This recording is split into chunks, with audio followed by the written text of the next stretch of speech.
السلام علیکم پیارے بچوں، میں حضرت موسیٰ علیہ السلام کی کہانی آپ کو باقی کی سناتی ہوں۔ جب حضرت موسیٰ علیہ السلام جوان ہوئے تو اللہ تعالیٰ نے انہیں نبوت عطا کی اور حضرت موسیٰ علیہ السلام کو 9 معجزے عطا فرمائے۔ ان میں سے 2 معجزوں کو بے پناہ شہرت حاصل ہوئی۔ ایک تو حضرت موسیٰ علیہ السلام کی چھڑی سے متعلق تھا۔ چھڑی زمین پر پھینکی جاتی تو ایک خوفناک اسلحے کا روپ دھار لیتی۔ موسیٰ علیہ السلام اسے پکڑ لیتے تو پھر چھڑی بن جاتی۔ دوسرا مشہور معجزہ آپ کے ہاتھ کے بارے میں تھا۔ آپ اپنا ہاتھ کچھ دیر بغل میں دبائے رکھتے تو چکا چوندھ روشن ہو جاتا۔ یہ غیر معمولی چمک دمک دیکھنے والوں کو ورطۂ حیرت میں ڈال دیتی۔ معجزے عطا کرنے کے بعد اللہ تعالیٰ نے حضرت موسیٰ علیہ السلام کو حکم دیا کہ آپ فرعون کے ہاں جائیں، کیونکہ وہ پہلے سے زیادہ مغرور اور ظالم بن چکا تھا۔ اللہ تعالیٰ کے احکام کی کھلم کھلا نافرمانی کرتا تھا اور ہر قسم کے برے کاموں میں مگن رہتا تھا۔ اللہ تعالیٰ کے اس حکم کی فوری تکمیل کے لیے حضرت موسیٰ علیہ السلام نے اپنے سفر کی رفتار تیز کر دی اور مصر کی جانب چلتے گئے۔ مصر پہنچنے پر حضرت موسیٰ علیہ السلام فرعون کو ملے اور اسے اپنی اصلاح کرنے اور لوگوں پر بے جا ظلم و ستم ترک کرنے کی نصیحت کی۔ اپنی اصلاح کی بجائے فرعون سخت برہم ہوا اور انتہائی غضبناک ہو کر کہنے لگا، اگر تم سچے ہو تو اپنی باتوں کی صداقت کا کوئی واضح ثبوت پیش کرو۔ اس پر حضرت موسیٰ علیہ السلام نے اسے چھڑی کے اسلحہ بننے اور ہاتھ کی چمک والے معجزے دکھائے۔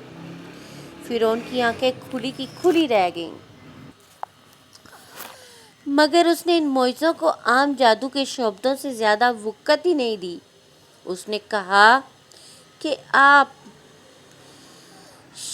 شاہی جادوگروں سے شعبدہ بازی میں سرعام مقابلہ کریں تاکہ ہر بات کی سچائی سامنے آ جائے۔ حضرت موسیٰ علیہ السلام نے فرعون کا یہ چیلنج فوراً قبول کر لیا۔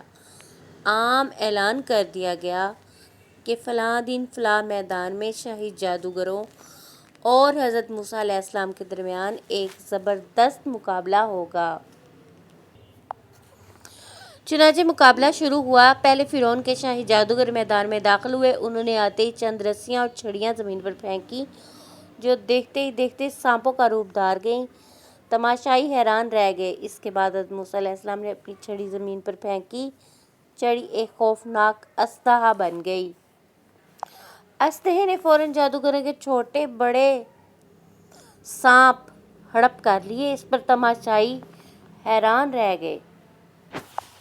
جادوگر اور مجمع کے لوگ بلند آواز میں پکار اٹھے کہ حضرت موسیٰ علیہ السلام نے انہیں جو کچھ دکھایا سچ ہے اور وہ اس پر ایمان لانے کے لیے بالکل تیار ہیں۔ لیکن فرعون بدستور اپنی باتوں پر قائم رہا اور اپے سے باہر ہو گیا۔ سرعام مقابلے میں شکست کھا کر وہ غیظ و غضب میں مبتلا ہو گیا۔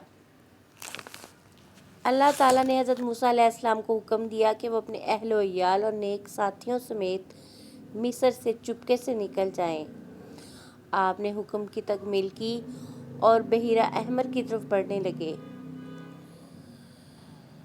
جب حضرت موسیٰ علیہ السلام اور ان کے ساتھی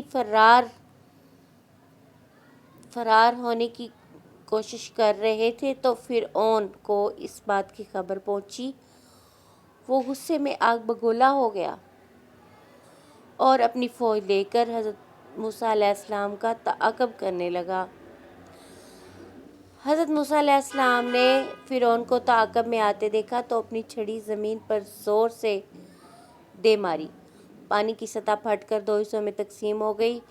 دونوں طرف پانی کی اونچی اونچی دیواریں سی کھڑی ہو گئیں اور درمیان میں راستہ بن گیا۔